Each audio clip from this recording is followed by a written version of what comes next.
அன்பு உறவுகளுக்கு வணக்கம். எல்லோரும் நலமாயிருப்பீர்கள் என்று நம்புகிறேன். இன்னைக்கு நாம் நேற்று முன்தினம் ஐயா வைகோ அவர்கள் பொதுக்குழுவை கூட்டி மதிமுகவின் நிலைப்பாட்டை அறிவித்தார். அது மதிமுகவிலும் திமுகவிலும் தாவேகாவிலும் என்ன மாதிரியான மாற்றங்களை ஏற்படுத்த போகிறது அப்படின்னு பேசலாம் வாங்க. இன்றைய இளைய தலைமுறைக்கு நான் ஒரு வேண்டுகோள் வைக்கிறேன். நம்மளுடைய மூத்த தலைவர்கள், மூத்த அரசியல் தலைவர்கள் எந்த கட்சியை சார்ந்தவர்களாக இருந்தாலும் அவருடைய நிலைப்பாட்டையும் கொள்கைகளையும் அவர்கள் இந்த மண்ணுக்கு என்ன செய்தார்கள் அப்படிங்கிறத பற்றியும் தெரிஞ்சுக்கணும். ஃபார் எக்ஸாம்பிள், அமரர் விஜயகாந்த் இருக்கும் வரை அவரை நெட்டிசன்கள் சோசியல் மீடியாவில் ரொம்ப விமர்சனம் பண்ணோம். ஆனால் அவர் ஒரு அருமையான அரசியல்வாதி, நேர்மையான அரசியல்வாதி. அவரை நாம் இன்றைக்கி மிஸ் பண்ணுறோம். அதே மாதிரி அமரர் நல்லக்கண்ணு ஐயா அவர்கள் அருமையான தலைவர். இப்படி வெவ்வேறு கட்சியில் வெவ்வேறு தலைவர்கள் இருந்தாலும் அவர்களுடைய நேர்மையையும் நாணயத்தையும் நாம் மதிக்கணும், போற்றணும். அரசியல் நாகரிகம் கருதி எந்த கட்சியை சார்ந்தவர் என்ற பாகுபாடு இல்லாமல் இன்றைய இளைய தலைமுறை அதை தெரிஞ்சுக்கணும் அப்படின்னு நான் ஆசைப்படுறேன். அந்த வகையில் ஐயா வைகோ அவர்கள் ஒரு அப்பழுக்கற்ற அரசியல்வாதி, நேர்மையான அரசியல்வாதி, உணர்ச்சி வசப்படக்கூடியவர். அவருடைய பேச்சை கேட்டு நமக்கே உணர்ச்சி பொங்கக்கூடிய அளவுக்கு உணர்ச்சிகரமாக பேசக்கூடிய தலைவர். ஐயா வைகோ அவர்கள் பலமுறை நடைப்பயணம் மேற்கொண்டிருக்கிறார் பொது பிரச்சனைகளுக்காக. காவேரி இஷ்யூவாக இருக்கட்டும், ஈவன் இப்போது ஸ்டெர்லைட்டுக்காக அவர் போராடி இருக்கிறார். ஸ்டெர்லைட் வராமல் தடுத்திருக்கிறார். ஆனால் என்னமோ அது எம்டிஎம்கேவா தான் பண்ணுச்சு அப்படிங்கிற பேரே வெளில வர மாட்டேங்குது. அந்த வருத்தத்தை கூட ஐயா நேற்று மென்ஷன் பண்ணியிருந்தார்.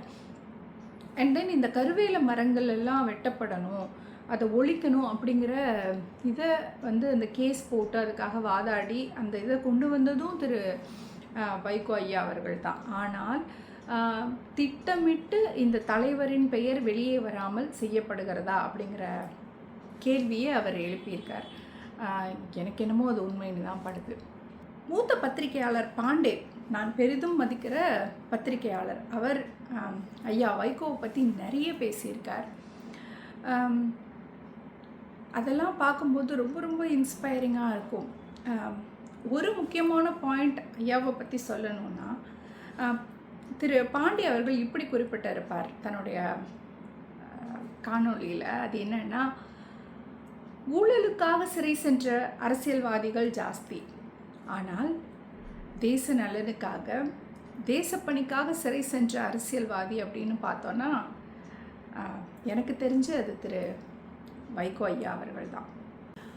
ஐயாவை பொறுத்த வரைக்கும் ஒரு வெள்ளந்தியான மனிதர், ஆனால் ஹீஸ் நாட் அ கிரேட் ஸ்ட்ராட்டஜிஸ்ட்னு சொல்லுவேன். ஏனோ ஒவ்வொரு முறை அவர் கூட்டணி வைக்கும் போதும் எந்த பக்கம் கூட்டணி வைக்கிறாரோ அதுக்கு opposite party ஜெயிச்சிருது.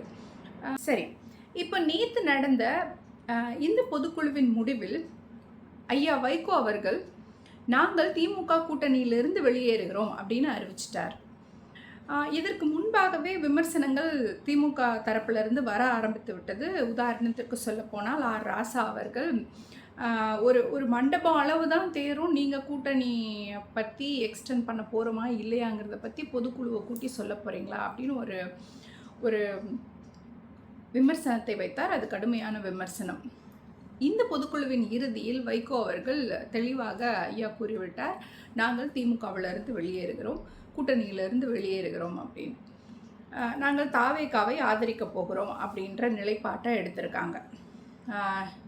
Weather it will work for them or not in future, அது காலம்தான் பதில் சொல்லும்.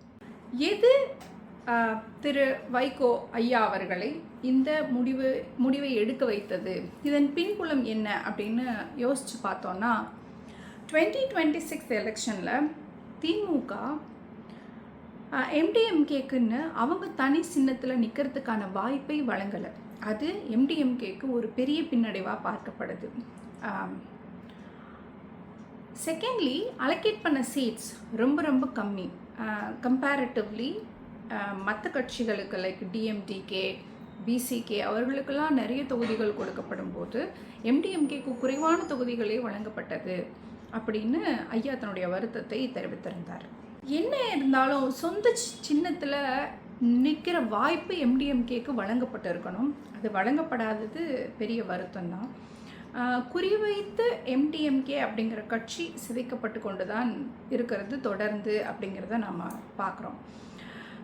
இதுதான் மிகப்பெரிய ஒரு ஒரு ரீசனாக இருக்க முடியும் திரு வைகோ அவர்கள் இந்த முடிவை எடுத்ததுக்கு.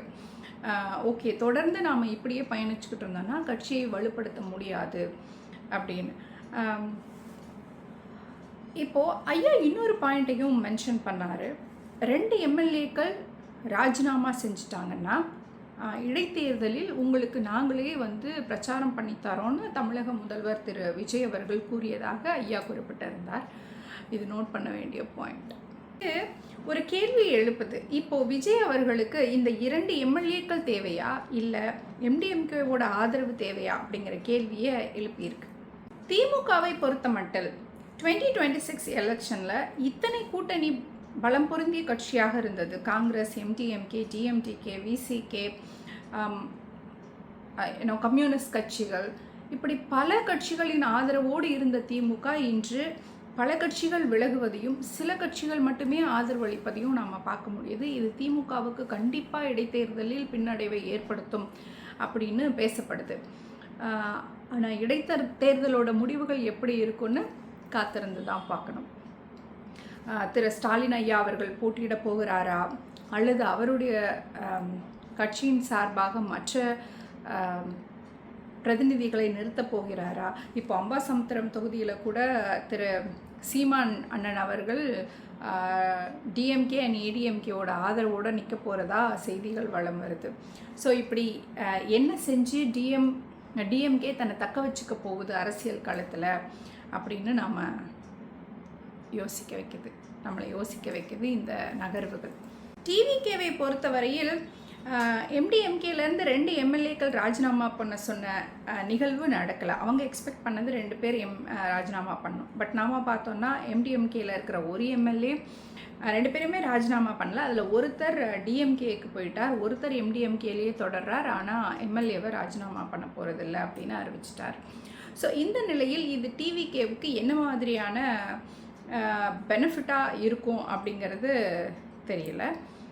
ஒருவேளை அவர்கள் களம் கண்டால் எம்டிஎம்கேவோட ஓட் பேங்க் அவங்களுக்கு சப்போர்ட்டிவாக இருக்கக்கூடும். தமிழக அரசியல் களம் நாளுக்கு நாள் வியப்பையும் ஆச்சரியத்தையும் ஏற்படுத்தி கொண்டே இருக்கிறது.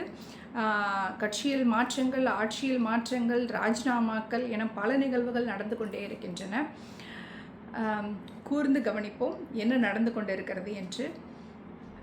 எது நடந்தாலும் அது மக்களின் முன்னேற்றத்திற்காக இருந்தால் அது வரவேற்புக்குரியது. Hope this information helps you. மற்றும் ஒரு சிறந்த காணொளியோடு உங்களை நான் மீண்டும் சந்திக்கிறேன்.